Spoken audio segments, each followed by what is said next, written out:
Et salut à tous, c'est Croissance et aujourd'hui on se retrouve pour une nouvelle vidéo achat avec aussi un nouvel angle, nouveau visuel derrière moi où j'ai un peu décalé en fait la caméra. Là je me suis mis au milieu en fait de mon lit et comme ça vous voyez derrière les jeux Xbox One, les quelques Blu-ray etc. Après vous ne verrez pas très bien les titres hein, parce que c'est assez éloigné, mais j'ai changé un petit peu l'angle et je trouve que c'est peut-être un peu mieux comme ça, vous me direz. De toute façon je pense que ça restera comme ça change un petit peu. Donc aujourd'hui vidéo achat avec des achats faits sur Amazon et Rakuten. Je voulais aussi présenter les achats Vinted en même temps, mais ça ferait beaucoup trop, du coup ce sera pour une prochaine vidéo spéciale achat Vinted que je ferai plus tard. D'ailleurs, bientôt, la semaine prochaine ou dans 2 semaines, vous aurez la vidéo Room Tour, ma collection 2022, où je présenterai du coup toutes mes collections, hein, comme je fais chaque année.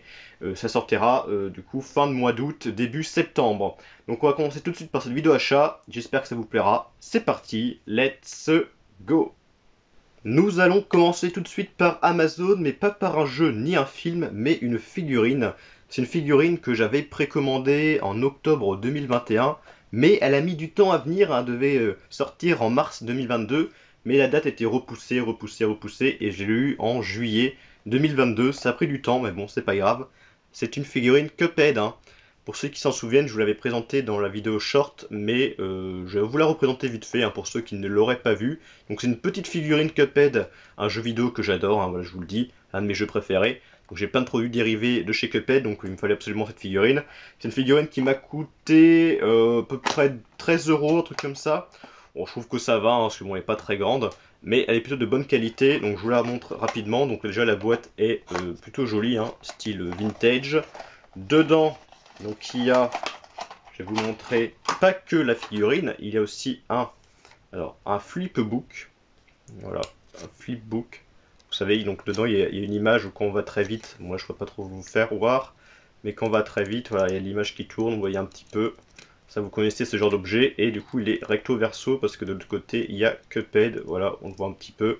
On voit pas super bien, mais c'est pas grave, donc c'est sympa, un petit flipbook.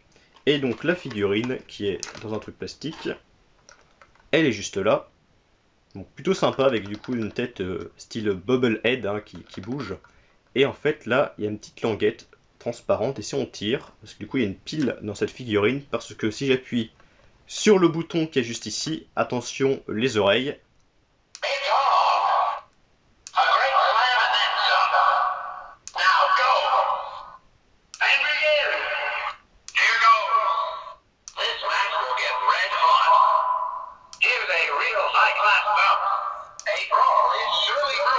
Et voilà, vous avez compris, hein, c'est une figurine qui parle.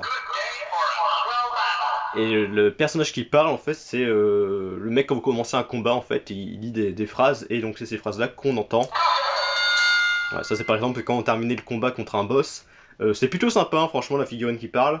Je sais pas où je vais la mettre, je vais la mettre avec une autre figurine Cuphead.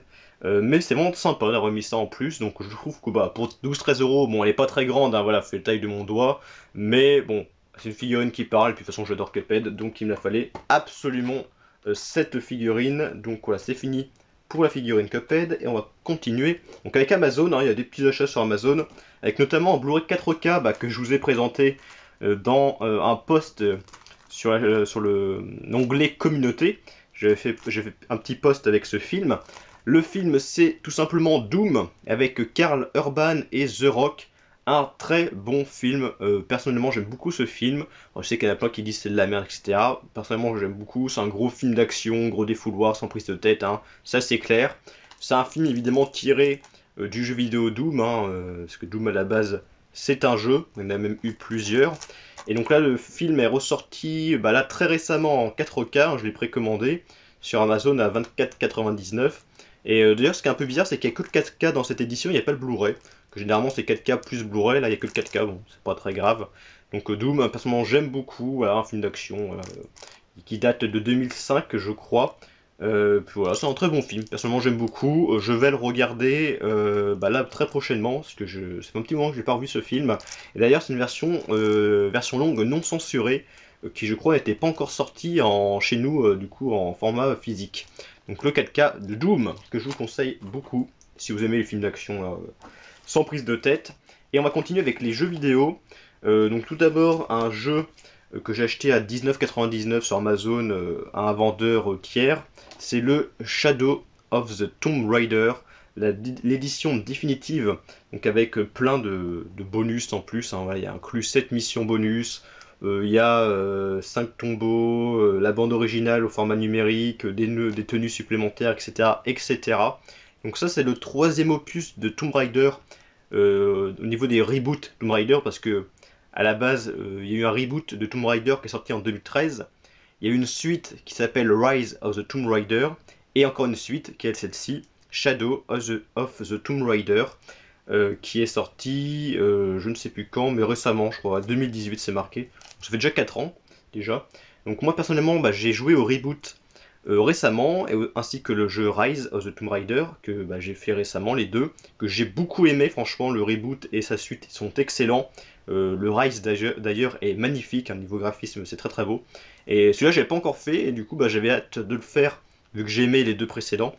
Et voilà, je l'ai acheté, donc je ferai aussi celui-là très prochainement. Franchement, les nouveaux Tomb Raider, je vous les conseille, c'est des très bons jeux d'action, d'aventure, vraiment ils sont géniaux. Je vous conseille beaucoup. Et ça, ces deux jeux-là, je les ai achetés il y a un petit moment, parce que je les ai achetés durant le Amazon Prime Day, donc ça remonte à début juillet, je crois, je ne sais plus. Et bon, l'Amazon Prime Day, hein, c'était pas très intéressant, franchement, il n'y avait pas grand-chose d'intéressant.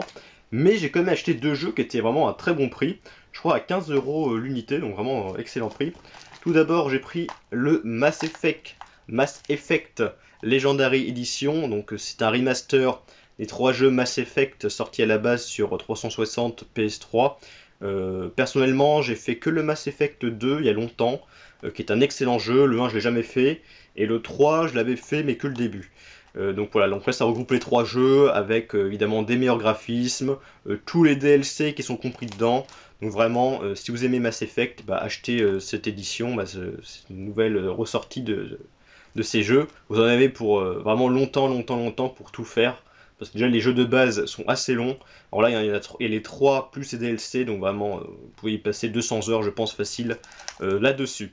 Donc Mass Effect, des très bons jeux de science-fiction, aventure, vraiment excellent, avec aussi quelques choix de dialogue également. Le deuxième jeu que j'ai aussi acheté 14-15 €, c'est le Alan Wake Remaster, hein, donc remaster du jeu Alan Wake, sorti à la base uniquement sur Xbox 360 et PC, parce que c'était une exclusivité. Et quand ce jeu là est ressorti en remaster, il est sorti pour la première fois sur les consoles de Sony, dont la PS4 et la PS5. Donc Alan Wake, c'est un jeu que j'ai fait à l'époque sur 360 il y a très longtemps. Ça fait très longtemps que j'ai pas rejoué à ce jeu. Donc là dans le remaster évidemment il y a des meilleurs graphismes. Le jeu est en 4K, 60 FPS. Il y a les deux DLC qui étaient sortis à l'époque qui sont compris dans le jeu. Et donc le jeu c'est un jeu où vous jouez en fait Alan Wake, qui est un écrivain qui va aller dans une cabane au fin fond des bois pour retrouver l'inspiration parce qu'il a le syndrome de la page blanche. Au début du jeu, sa femme se fait tuer par, je vous dis pas plus, et il va essayer de trouver, essayer de la retrouver entre guillemets, savoir qui a fait tout ça. Voilà, c'est tout un engrenage. C'est un jeu un petit peu action, horreur. C'est vraiment un excellent jeu ce Alan Wake fait par Remedy, hein, ceux qui ont fait les Max Payne. Vraiment excellent. C'est un jeu que je vous conseille beaucoup. Je sais pas ce que donne ce remaster niveau graphisme, mais je pense que c'est pas mal du tout. Nous passons maintenant à Rakuten, où j'ai fait aussi quelques achats. Je vais d'abord vous présenter ces deux films que j'ai achetés en Blu-ray. Je sais pas si vous connaissez ces deux humoristes, bon ils sont assez connus maintenant, mais est-ce que vous avez vu leur spectacle? Ça c'est pas sûr. Donc c'est Les Baudins. Donc j'ai acheté Les Baudins Grandeur Nature, donc qui est un remake, on peut dire, de leur premier spectacle, et Les Baudins en Thaïlande, qui est un film qui est sorti cette année en Blu-ray. J'ai acheté les deux moins de 10 €, frais de port gratuits sur Rakuten, chacun, moins de 10 € chacun.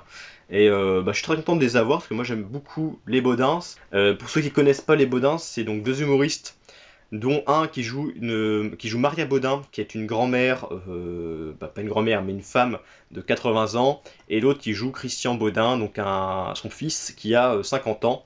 Et en fait, c'est deux agriculteurs, si on peut dire, au cœur, qui habitent au cœur de la France profonde, hein, c'est marqué derrière. Et voilà, vous voyez ce que je veux dire, hein, ouais, c'est des comment dire, ces deux personnages vraiment très atypiques, hein, si vous voyez ce que je veux dire. Vraiment, je vous conseille beaucoup les Baudins, hein, c'est particulier au niveau de l'humour, voilà, ça, c'est brut de décoffrage, hein, si je peux dire, voilà.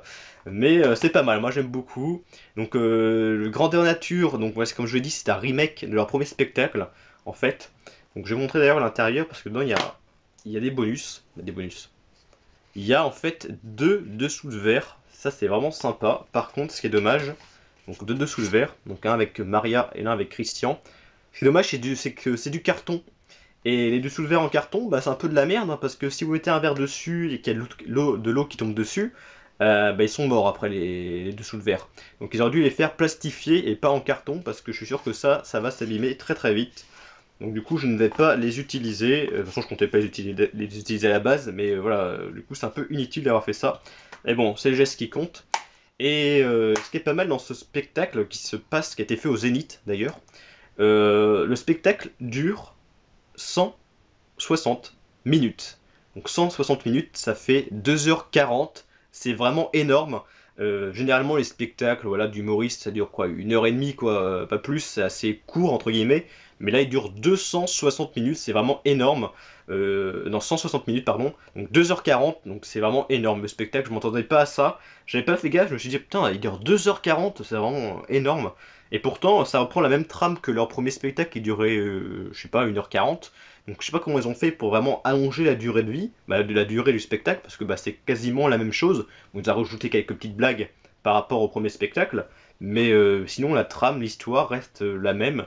Donc vraiment 200, bah, 160 minutes, c'est vraiment énorme. Après, bah, j'ai préféré quand même le premier spectacle, parce que mon premier spectacle, je l'ai vu quand j'étais plus jeune, j'avais vu plein de fois, j'avais adoré.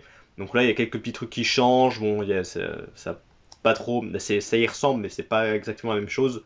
Donc je préfère l'original, mais le remake est sympa aussi. Il y a des nouvelles blagues, plus d'actualité.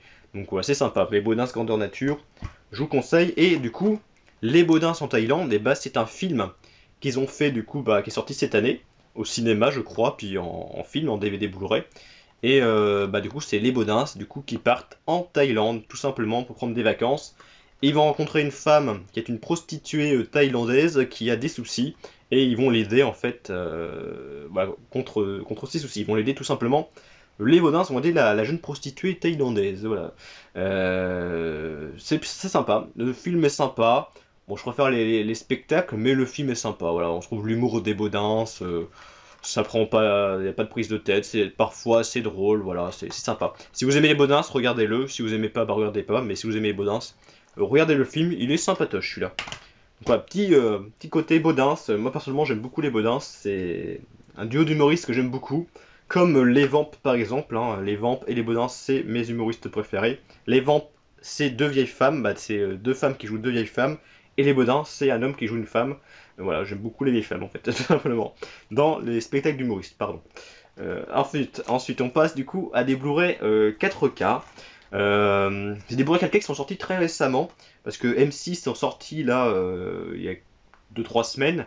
Pas mal de films en 4K, M6, ils ont sorti une slave de films en 4K, dont Looper, Insaisissable, Raid, Iron Man, Hulk, bah, l'incroyable Hulk, le dernier chasseur des sorcières, je crois. Il y a Point Break qui est ressorti. Je crois que c'est ça pour Point Break, je me trompe. Mais en fait, M6 ont sorti plein de films en 4K là récemment. Et j'en ai acheté deux. Parce que c'était un particulier qui vendait ces deux films-là neufs à 16 euros et quelques. Et il y avait 20% remboursé en points de fidélité sur Rakuten. Du coup, ça me revient à peu près 12-13 euros les 4K. En plus, le frais de port était gratuit. Donc j'en ai profité. Donc j'ai acheté du coup le film Raid avec Bruce Willis, Morgan Freeman, John Malkovich et Helen Mirren, donc qui est la seule que je ne connais pas. Les autres évidemment je connais, hein, ils sont très connus les autres acteurs que j'ai jamais vu. Raid je n'ai jamais vu. Je sais qu'il y en a un 2 que j'ai en Blu-ray, mais j'ai vu aucun des deux. Donc je verrai ça. Et le deuxième, vous avez peut-être vu tout à l'heure, Insaisissable. Donc ça c'est un groupe de magiciens qui font dans le grand banditisme, si je peux dire, voilà. C'est vraiment pas mal. J'ai vu Insaisissable, donc il y a dedans il y a Jesse Eisenberg, ouais c'est ça. Il y a Mark Ruffalo, il y a Woody Harrelson, il y a Mélanie Laurent, Il y a Morgan Freeman aussi, encore une fois, dans ce film. Et il y en a un deuxième, et que j'ai vu aussi, qui est avec Daniel Radcliffe, et qui est pas mal. Il est un peu moins bien que le premier, mais il est pas mal. Les deux, je les ai vus, et franchement, ils sont pas mal. Ça, du coup, c'est des groupes de magiciens voilà, qui font des braquages, tout ça. Ils sont un petit peu dans le côté obscur de la magie, si je peux dire. Mais c'est pas mal. Franchement, les deux insaisissables, je vous les conseille. C'est très sympa à regarder. Du coup, je suis content du coup de l'avoir acheté en 4K, ainsi que Raid. On passe maintenant un film que j'ai pas vu depuis. Vraiment, ça fait plus de 10 ans que j'ai pas revu ce film. Ça, c'est un film de mon enfance que j'avais vu plein de fois en cassette. Donc là, je l'ai acheté en Blu-ray et vraiment, ça fait longtemps que je l'ai pas revu. Donc j'ai hâte de le revoir. C'est comme chien et ça et chat. Putain, j'ai du mal à parler aujourd'hui. Donc comme chien et chat. Voilà, chat. C'est pas difficile à dire pourtant. Comme chien et chat. Et donc ça va voler dans les poils. Donc du coup, c'est les chiens contre les chats, tout simplement. Et des chiens qui parlent d'ailleurs, bah, les chats parlent, les animaux parlent dans ce film. Et donc c'est un film que j'ai vu il y a très très longtemps en cassette et je l'ai pas revu depuis. Je l'ai acheté moins de 5 euros sur Rakuten, encore neuf, avec un fourreau. Et d'ailleurs ce que j'avais complètement oublié, c'est que dans ce film, il y a Jeff Goldblum qui joue dans ce film, qui est juste là, on le voit pas très bien, qui a joué dans Jurassic Park, La Mouche. Et j'avais complètement oublié qu'il jouait dans ce film, il joue le père en fait de la famille. Et voilà. Donc, bah, du coup, comme chien et chat, bah, j'ai hâte de le revoir et je sais qu'il y en a un deuxième que je n'ai jamais vu. Un film avec Denzel Washington que j'ai vu en DVD et que j'avais beaucoup aimé. Du coup, je l'ai acheté en Blu-ray. Je l'ai acheté quand même 13-14 euros celui-là en Blu-ray parce qu'il est sorti récemment, je crois, en Blu-ray. Il est sorti en 2020 par l'Atelier d'Images qu'il a réédité en Blu-ray. C'est Out of Time avec Denzel Washington qui est un très bon film policier. Denzel Washington joue du coup un flic dans ce film et il va être entrepris dans un quiproquo, voilà, parce que du coup comment dire, il voit une femme et en fait la femme va mourir et il y a tout qui l'accuse en fait là-dedans et vraiment c'est tout un quiproquo, tout un bordel. Tout accuse Denzel Washington dans ce film d'avoir tué du coup la femme et pourtant c'est pas lui qui l'a fait évidemment. Et donc voilà, il va tout faire pour prouver son innocence entre guillemets. Donc vraiment c'est pas mal. Donc il y a marqué quand tout vous accuse, comment prouver son innocence. Donc par le producteur de Fast and Furious, donc Carl Franklin. Donc c'est un film de Carl Franklin. Et donc Out of Time, je vous le conseille, c'est un très bon film. Je l'avais vu en DVD parce que j'avais reçu en cadeau dans un colis de Jimmy. Et je l'ai vu comme ça par hasard en DVD. Et franchement c'était une très bonne surprise, le Out of Time. Et on va terminer cette vidéo par un DVD, très rare que j'achète du DVD, mais là j'avais pas trop le choix parce qu'il n'est pas sorti en Blu-ray. C'est un film Disney, et que pareil j'ai vu il y a très très longtemps, j'avais vu en cassette, j'avais vu plein de fois en cassette, et je voulais le regarder une fois sur Disney+, et en fait ce film n'est pas sur Disney+, j'ai pas compris pourquoi, parce que c'est un film Disney avec Mickey, il n'est pas sur Disney+, pourquoi il n'est pas sur Disney+, Disney, ressortez ce film sur Disney+, s'il vous plaît, en HD, ça serait sympa. Donc ce film c'est Mickey, le club des méchants. Je l'ai payé quand même chez Momox à 6-7 euros, donc les frais de port étaient gratuits heureusement. Mais voilà, 6-7 euros ce film en DVD. Voilà, c'est un petit prix, enfin, bon ça va. Bon, j'avais hâte de le revoir ce film, donc j'ai pas trop hésité à l'acheter. Donc Mickey, le club des méchants, bon, c'est un petit film qui dure pas longtemps, ça dure 1h08, donc voilà, à peine 1 heure. C'est du 4 tiers malheureusement, c'est dommage, c'est du 4 tiers. Pour du DVD, c'est un peu dommage, surtout pour du Disney. Et du coup, en fait, ce Mickey Club des méchants, en fait, ça regroupe en fait plein de dessins animés Disney, des courts-métrages de dessins animés Disney, mais axés sur l'horreur, entre guillemets, sur l'épouvante, si on peut dire. Il y en a des inédits, il y en a des anciens aussi qu'ils ont remis dedans. Voilà, je l'ai revu là récemment, il y a une semaine, et j'étais content de le revoir parce que vraiment il est très bon, c'est très bon. J'adore Mickey, il y a Donald, il y a Dingo, il y a tous les personnages, et aussi, vous voyez, il y a Capitaine Crochet, il y a Ursula, il y a Cruella d'Enfer, il y a Jafar, il y a la meuf, la reine de Alice au Pays des Merveilles qu'on voit aussi dans ce film. Et c'est très sympa. Du coup, c'est un petit peu les méchants contre Mickey à un moment vers la fin du film, et c'est sympa. Il y a des bonnes musiques aussi, une bonne musique notamment. Voilà, je suis content du coup de l'avoir revu, mais par contre c'est dommage, pourquoi il n'est pas sur Disney+. Alors pourtant c'est un truc 100% Mickey Disney, c'est pas sur Disney+. Alors que sur Disney+, voilà, des films avec Mickey, il y en a plein, hein, des plus ou moins connus, et là lui il n'y est pas, donc je ne sais pas pourquoi. C'est bizarre, enfin bon, je l'ai en DVD, c'est déjà bien. Donc voilà, Mickey, le club des méchants. Et du coup, on se termine pour cette vidéo, achat Amazon et Rakuten. J'espère que ça vous aura plu. La semaine prochaine, ou plutôt dans 2 semaines, fin août, début septembre, il y aura du coup la vidéo Room Tour, ma collection de 2022. Donc avec toute ma collection, comme je vous l'ai dit, ma collection Blu-ray, DVD, je vous présenterai toute ma chambre, comme je fais chaque année et que vous aimez. Donc on se dit à la prochaine, bonne soirée, bonne journée, bonne soirée, et à plus pour de prochaines vidéos. Et salut!